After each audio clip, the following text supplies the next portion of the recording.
Thanks a lot, Jorge. Really like the talk. Just wanted to ask you for a brief summary of what you talked about right now, pretty much, really brief. It's been my pleasure to be here today, a great opportunity, so many friends here today and students from the university and London and big residents here in London. But basically we've talked about what is going on in Cuba right now, also about Canada-Cuba relations, and also about the challenges and opportunities that Cuba has into the future. So, as you know, we talk about all the reforms Cuba is undertaking in the economy and in other social areas, but with the objective at the same time of keeping our social achievements.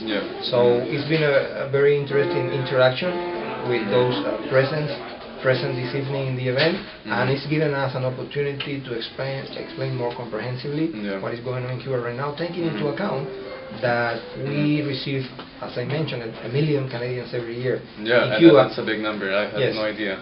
So, and that is 40% of the people that visit Cuba per year. Every year, that's right. And that's a lot. Okay, so regarding, in terms of the new administration on Raúl Castro, and what are the changes, some of the changes that have been made recently? I heard something about the automotive, el parque automotor in Cuba, allowing people to import cars. I might be wrong. What are those changes that have been made? We are undertaking a process of economic and social reforms intended to be implemented in 5 years, with wide popular consultation and following up very strictly by the government, where people participate in the changes and in the reform. It touches many important strategic areas of the economy with the objective, the purpose of having an economy that is more efficient and that will make our socialism sustainable from an economic point of view, taking into account the challenges that Cuba faces today, such as the U.S. economic sanctions, the blockade against Cuba, the international economic crisis, and the environmental challenges, the climate change that affects every country, including Cuba. So we intend to reform our economy and our society in a way that makes all our achievements sustainable, and in a way that allows us to cope with these big challenges. So far we are happy with the direction and the results achieved, because people are participating very much in the process. This is a popular process where the whole intention of it is to better the conditions of living of our people. And you mentioned also it's a process from the ground up, moving from the people to the government, right?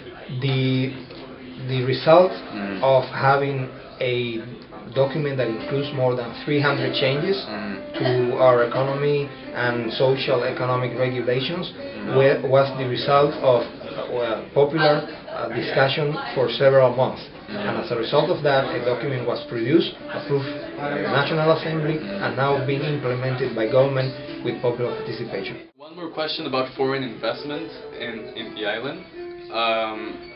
What is the stand of the government right now as a foreign investment coming from countries such as Canada, and also not only multinationals, not only corporations, but small and what we call in America pymes, pequeñas y medianas empresas, in the island?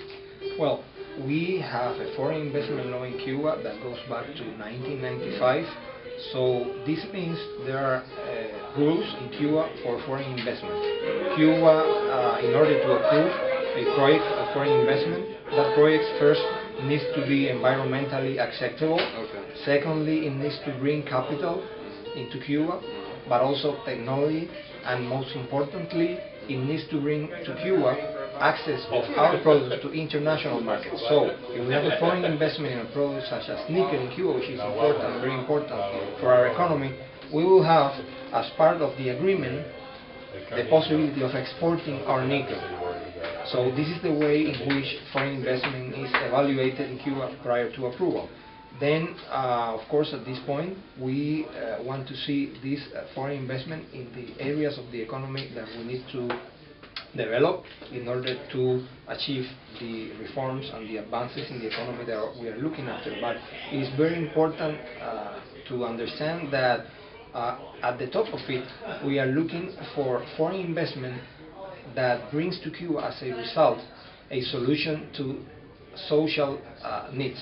So the human being is at the center of every economic activity in Cuba. It's not a matter of just free trade and profit. We want to do foreign investment for the Cuban people to have better conditions of living and have a better future. That's the basis of foreign investment in Cuba. And that is why a very important part of foreign investment in Cuba right now is made with a group of countries that I mentioned in my talk, such as the ALBA countries, the Bolivarian alternative, where we have many important strategic economic companies, organizations that are working in important areas of our economy to develop our economy and to guarantee basic needs of life like food, energy, water, agriculture, production. What do you think about the current administration in Peru with Humala recently elected? Do you see Peru as a future economic partner to Cuba? We see all of Latin America and the Caribbean as future partners of Cuba, not only in the economic area, also in every other area of life. And it is our objective to work as hard as we can in order to unite our countries to fight for our common goals as a community of countries of Latin America and the Caribbean, and to approach challenges in a way that is united, where we can exchange what we have in order to give a real and fast as possible solution to our regional problems and opportunities, because as I mentioned it is not only a matter of problems that a region might have. We believe our region has a lot of opportunities, and we need to work jointly. We are going, of course, to be very happy, even if, of course, also with Peru we can work in this regard. And I'm pretty sure we share the same economic problems and also the same economic opportunities and social as well. Right. Thanks a lot, Jorge. Thank you very much. I appreciate it. Thank you very much.